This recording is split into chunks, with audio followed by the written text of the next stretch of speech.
కోట్ల మంది 2 కోట్ల మంది బీసీలు ఉన్నారు. ఒక చాయ్ పైసలు వారేస్తే 20,000 కోట్లు, రెండు ఎన్ని కోట్లు అయితే మా దగ్గర గవి మేము ఇద్దాం కదా, గంత దూరం ఎందుకు ఉరికి నువ్వు అడిగితే మేము ఇవ్వకపోదుమా?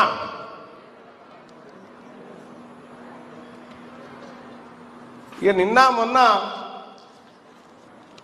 వాళ్ళొక నైరాశ్యానికి వచ్చేసిరారే, అమ్మ ఇక అయిపోయినట్టుందిరా మన పని.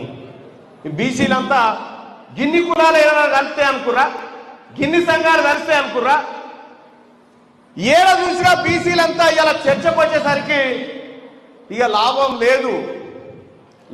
లేదని ఇక ఒక ఆయన అంటాడు, ఈ జిల్లా ఆయన్నే అన్న, మరి మీరు తీసుకోగా మిగిలిన ఏం చేస్తారన్నా అని అడుగుతున్నాడు. మీరు తీసుకోగా మిగిలిన ఏం చేస్తారంటున్నాడు.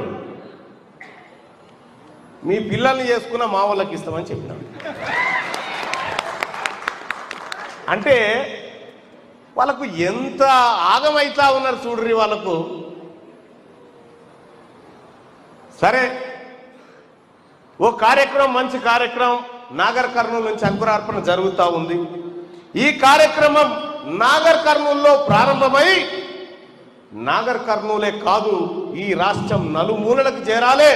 ఈ బీసీ ఉద్యోగ సంఘాలు, ఈ బీసీ ఉద్యమకారులందరూ కూడా ప్రతి ఒక్కరూ ఇలా ఉద్యోగ సంఘాలు మీటింగ్ పెట్టుకొని మనందరినీ రండయ్యా అని చెప్పి ఈడ వేదిక మీద కూర్చుండబెడితే ఇలా మనకు ఆ గౌరవం.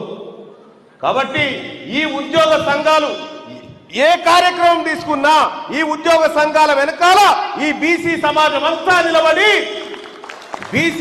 అంతా నిలబడి వాళ్ళ కోసం మనం ఉన్నామనేటువంటి మాటను చెప్పాల్సిందిగా మీ అందరినీ కోరుతూ ఇక అసలు కార్యక్రమంలోకి వెళ్దాం. సోదరులారా, ఇవాళ నిన్ననే నేను ఒక లిస్టు బయట పెట్టిన 76 పేజీల